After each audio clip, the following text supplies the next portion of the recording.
Greetings, everyone, and welcome to this week's edition of Ask Shane Anything. Now, this show happens pretty much because some of you guys and girls are pledging at $7 or more per month at that Ask Shane tier. Thank you guys so much. Now, we don't do the show as often as we used to because we're starting to slide some other fun stuff in on Fridays, but we still need your questions to make the show happen. Head to SIFTD.net. In the header there's a link where you can go to our forums and you can ask me questions 24/7. Again, this show can't happen unless you guys ask me some excellent questions, and you've done that. Once again, let's get to them. All right, our first question this week comes from one of our biggest supporters, Kevin. What is the perfect roadmap for a game? If you had to decide, when should the DLC for a game be released? When would you plan big updates and quality of life updates? When would it be acceptable to move on to the next game and stop this support? That's a great question, and one that goes way over the heads of the Duck Consulting Agency. This is actually a tough question that publishers have to answer that I don't think anyone really has the perfect answer to, but I guess the first thing I would say is it's really on a game-by-game basis. Let's take Elden Ring, for example. Now, Elden Ring, I would argue, surprise smash hit. I don't think anyone was surprised that it did well. I think people I was at least a little bit surprised that it sold as well as it did. A genre that typically would sell eventually like 6-7 million copies, doubled that and then some. So it's a little bit of an anomaly because we never had a game that played like that was that long. Dark Souls games, roughly 40 hours, something like that. Elden Ring just went on and on and on. So it's a special case. Now, From Software has waited well over a year to release DLC for the game. Now, even though Elden Ring is really long, and I myself have yet to complete it, and probably a lot of you guys are in the same boat as me, is it still too late for DLC for that game? I would argue it is. I think a year for a big chunk of story DLC is too long for any game. It doesn't matter how long it is. Like, again, I haven't finished Elden Ring. Would I be interested in maybe checking out the DLC anyway if there's some cool stuff in there? Yeah, absolutely. Now, that brings another point into this discussion, which is who should be allowed to play DLC? That's where I have an issue. Now, I am the king of getting to the last hour or two of these gigantic games and never getting across the finish line. So there are so many massive games that I've put 40, 50 hours into and just haven't quite got to the end yet. I would still like to play DLC for those games. I don't think DLC should be locked behind the gate of, oh, you had to finish the first campaign to play the DLC. Because what if you come up with a great idea for DLC? And I just want to play it even though I haven't finished the game. You're cutting yourself off from my $15. So the first thing I would say, 1 year way too long, no matter what. I think the max amount of time you should wait to put out story DLC for a game is probably 6 months, because by then, so many other games have been released, caught up people's attention, and maybe there's something that somebody played last month that they can't wait for the story DLC for. So the longer you go, I believe, the less likely you are to secure sales from people who have already played your game, and it doesn't help when they need to finish the original game before they can play it. So those are some ground rules. As far as quality of life, big patches, ASAP. ASAP, ASAP. For example, Dragon's Dogma 2. Why would a game ever release where you can't erase your save and start over? That's insane! How do you work on a game for that long, get to the release date, and not have that there? Well, good news is, today, they actually released that patch that has that. So, quality of life stuff, things that are fixing problems, release that crap right away. As far as story DLC is concerned, anything over 6 months is too long. I would argue 3 months is probably the sweet spot because you've kind of gotten over playing the game, but it still is in the back of your mind. That's perfect for me. Quality of life, patches that fix bugs and stuff like that, release them ASAP. All right, our next question comes from Odin5. Outside of shooting the live episodes of Game Face with Matt, what keeps you in LA? Would you ever consider moving back to the East Coast? Do you like the West Coast better than the East Coast? Oh boy, I can't believe it's taken this long for somebody to ask me an East Coast versus West Coast question on Ask Shane Anything. Obviously, I lived the first half of my life on the East Coast. I've now lived the second half of my life on the West Coast. I think I probably have a pretty good understanding of both sides of the country at this point. The first thing I would say is that this is my home. So I don't know how to put it into words. I think you guys all understand what it's like when you've been out working or on a trip or whatever, and the feeling that you get when you know you're going home. LA California is my home. When I'm out doing other stuff, I can't wait to get back here. Now, for the first 10 years I lived here, my home was still the East Coast, Philadelphia, Pennsylvania. I always felt when I was going back there that I was going home. I don't feel that way anymore. I've been here now since 2000, so 24 years. I've now been in California for 24 years, which blows my mind. So the one thing is, it's my home. Like, I see a lot of people being like, oh, you should just move someplace where it's cheaper to live. This is my home. Like, this is where I'm from. When people ask me where I'm from, it's LA, it's California. Look, I get it. A lot of people do have to move and for jobs because they lose their job, they need to move somewhere else. I've done that. I moved from the East Coast. I moved as far as you possibly could. I moved from the East Coast to the West Coast for work. So one, this is my home. Two, this is my wife's home. Any decision that I make, it's not just about me. It's about me and her.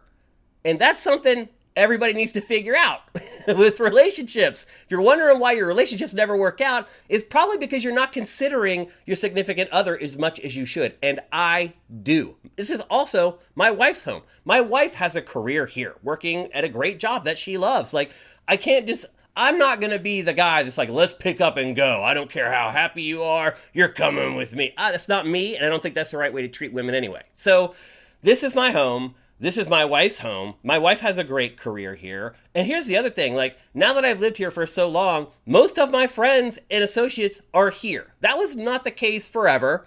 I still have a big circle of friends on the East Coast, but I'll be honest with you, as you get older, that dwindles.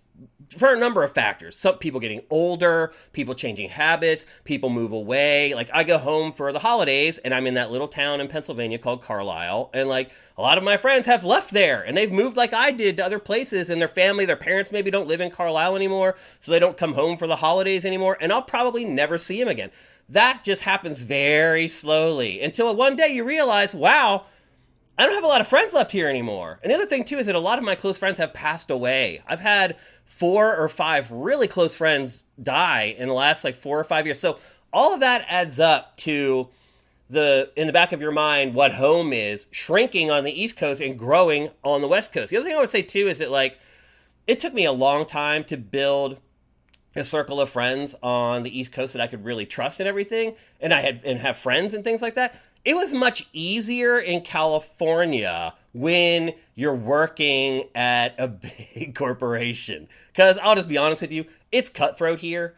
Like, people will literally, someone who's supposed to be your best friend will cut you to take your job. That's the way it is here. It's so competitive. It's so cutthroat to survive here. It's so expensive that loyalties don't last, I guess is what I would say. And that's the one big change I've noticed from the East Coast to here. It's far more cutthroat on the West Coast because it's so much harder to survive and thrive here.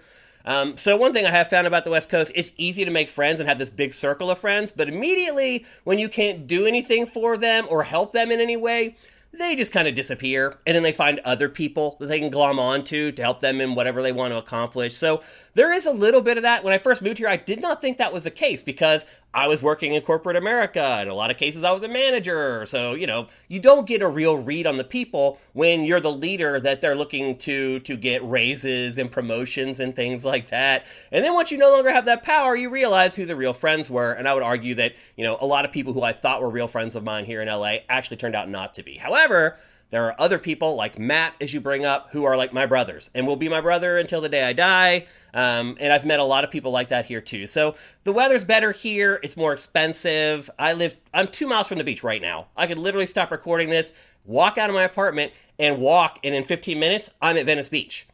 I lived on the East Coast for half of my life. I never lived in a place where I could do that. The weather here is better. Just everything about actually living here is better other than the cost. So if I had to pick, I would stay here for the rest of my life. There's the cultural side of it too, honestly. I don't want to have to get mixed up with a bunch of dumb rednecks anymore. I've done that. I've already went through that. It's not fun. I don't really like it. So there's a lot of reasons why I like California more, and it goes way beyond being able to record Game Face Live with Matt. All right, next up, we have a question from Erebus Jones. Recently, the true rumor that Microsoft was about to sell some of its games on PlayStation grew into wild speculation that it was about to pull out of the hardware business altogether. This was clearly nonsense, for now at least. Then there are stories like Switch Pro or Kojima's involvement in Abandon that were all obviously nonsense at the time. Why are gamers so ready to believe any old bullshit they read on the internet? Okay, I wouldn't. You're singling out gamers here, Herbis Jones, but come on, man. Come on, man. You see what's going on in America right now. Look at how many people are willing to believe complete insanity, nonsense, conspiracy theories. It's not just gamers, man. It's everybody. This is the worst thing that the internet has caused, in my opinion, is just this weird thing where humans will just believe anything their cousin writes on Facebook. Like, somebody could spend their entire life as a doctor working with the real scientific method, spending millions of dollars researching stuff. But if somebody's crazy uncle jumps on Facebook and did his own research, a bunch of people will believe him over the doctor. This is insanity. It is insanity. And it's not just gamers. It's happening everywhere. I cannot believe we got to this place. Here's a kind of a personal example. I was just thinking the other day. So, I've been writing articles and covering the games industry since like 1997. So you have these 19-year-old YouTubers or whatever who literally weren't even born when I started covering video games professionally. Weren't even born. So they will go back and they will read articles that I wrote in 2000 or 2001 about the GameCube or Nintendo or anything else that I wrote about. And then they'll use the information that I wrote 20-some years ago to produce some YouTube video that will do like 8 million views. Meanwhile, the person who lived it, who actually created the data that they're using for research, could do that same video and do like 2,000 views. Like, it's a lot of the internet is about cult of personality. If somebody latches onto somebody, they're like, I like that person. Then all of a sudden, everything they say or do is word is bond. I don't know. But this is a problem not just with gamers, man. There are way too many people out there that are just gullible suckers who will believe anything they want to read. And a lot of it is just confirmation bias. They're just looking for somebody who writes or says something that is restating what they already believe. It's nonsense. And so you're asking now about games. Well, there's fanboys, man. Like, that's why. Like, this has also been just a revelation for me, is that, like, fanboys will never die. They will never die. It's insane. I mean, it is crazy to me that a 40-some-year-old person with tons of disposable income would still be a fanboy. I can't understand it. Like, I get kids. It's like, you're 12. Your parents can only afford to buy you one console. I get it, man. You're going to defend that thing to the death.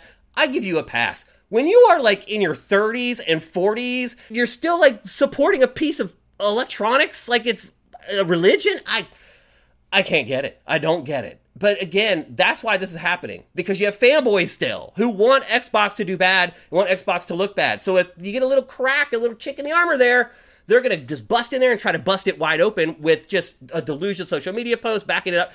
It's insanity. I mean, a lot of it really just does come back to social media. The other part of it, too, is that, like, and if you use SIFTD every day, you know this. The games industry is like a soap opera. It really is. Like, every day there's these little threads that start. Like, here's a little one. Like, last week, Twitch decided, there's people streaming games using their boobs and their butts as a green screen on Twitch. And you guys lashed on the story. It's an interesting story. And then 4 days later, Twitch bans it. And then we run that story. And then you guys follow along the thread. This happens over and over. There's like 20 of those threads right now going through gaming. And like, people get hooked on it. And it just becomes this fun thing to come up with ideas around or whatever. So there's a lot of stuff that contributes to kind of this piling on effect in the games industry, where if one person mentions something, people just run with the rumors or whatever. There's a lot that contributes to that. Why are they so ready to believe all the BS? Because they want to believe it. If you're a PlayStation fan, you want to believe that Xbox is going away. You want Xbox to lose. It's absurd, but there's a lot of people that think that way. And let's be honest, way more PlayStation fans than Xbox fans. You're completely outnumbered on social media. And so this little dinky mention or this little concept suddenly busts free and runs wild. So a lot of it is social media. A lot of it is just the ways of the internet in general. A lot of it is fanboys, gaming fanboys, not just kids. A lot of adult gaming fanboys, which blows my mind. All that stuff mixes together to create the gaming industry that we have right now.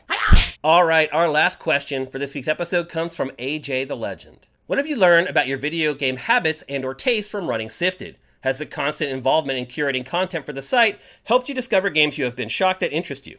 Well, here's the thing, AJ, like, I've been doing this for so long, like, it's really hard for something to kind of just light a spark in me out of nowhere. I've played every genre many, many times. I've reviewed pretty much every genre. I don't think I've ever reviewed an MMORPG. Like, that may be one genre I've still never reviewed in my entire career, because you shouldn't trust me reviewing MMORPGs. I don't like them, and I'll just pull myself away from those and not do them at all.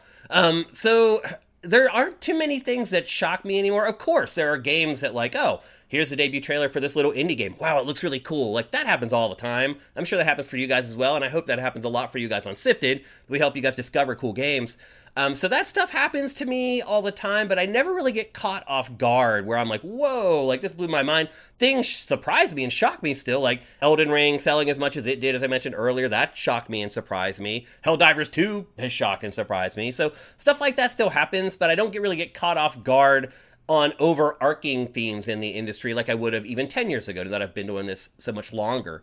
One thing I learned from working at SIFTD was that I had it better before. Not just financially, but just like with my job, like what I had to do. Like, I used to be able to pick and choose which games I wanted to play and cover, and now I just have to play them all. And so now I play bad games. I didn't play a lot of bad games before. It was one of the perks of being editor-in-chief or whatever at the various places that I worked, is I was lucky enough to be able to pick and choose the games I needed to, or had to play. Now I don't get to do that. I got to play all of them. So maybe it has given me a new appreciation for games in general, because one thing I would say is, like, there aren't as many bad games as there used to be. Back whenever when I was the underling at the other places I've worked at, and I had to play bad games for my job, like I am now, there were a lot more bad games. Like, there were enough bad games to keep me busy week in and week out back then, in like the PS1, the PS2 era. When you were a lackey back then, there was no end to the terrible games that you had to play. And now you just don't really get that anymore. There are bad games that come and go, but, like, can you think of the last game that you saw IGN give less than a 5 to? Like, it just doesn't happen very often. Games are generally better than they were before, and a lot of that is because of middleware, like Unreal and other stuff like that make game development easier. Yeah, I don't know that I really have these epiphanies anymore. I mean, I have realized, for example, since I started working on SIFTD, that, I'll never really enjoy MMORPGs. And again, I'll never review one, and I'll never cover it on Game Phase. If Matt got into one, we might cover it, but I never will. I also realize, now that I run SIFTD, I realize the core, that there's certain genres even the core aren't that interested in. I think, working at the bigger sites and publications, you can lose sight of the core and what they're actually in tune with, because you kind of need to make content for the bigger audience. Working here with the core, I've learned that there's some stuff that you guys just simply don't like, no matter how much you like video games in general. So obviously, every day I'm learning something about games and gaming and great people like you. I guess the other thing I would say too is that, like, there's some really awesome gamers. That's the other thing I've learned about running SIFTD. Like, there's some really awesome people that love video games just as much as we do. And there's some that aren't so great. But for the most part, we've been lucky, I think, that we have this awesome community here on SIFTD to share games with, and we're kind of shielded from a lot of the worst of the internet rabble. So there's a lot I've learned running SIFTD, not the least of which is getting to know you, AJ, and you are one awesome dude. All right, that's it for Ask Shane Anything. Hope you guys have had a great week. Hope you guys have a great weekend full of great games. Don't forget that Stellar Blade demo live on PlayStation 5 today. I know a bunch of you guys are really hyped about that game. You'll get a chance to play it. I think the demo is like 40 minutes or an hour long, so you should get to enjoy it and check it out in full, pretty much. But anyway, as I said at the open, thanks to everybody who pledges anything at patreon.com/SIFTD, but a particular thanks to those of you who have bumped up your pledge to that $7 tier. Now, everybody gets to watch the show, everybody does get to ask questions, but if you are pledging at that higher tier, I do choose your question over somebody else's that is pledging at a lower tier. I know that may sound crappy to some people, but let's be honest, that's the best way to do it here. It's tough when you're running a Patreon and some people are pledging more than others. So anyway, thanks to everybody for pledging anything. We appreciate all of you. We'll see you in the next episode. Take it easy.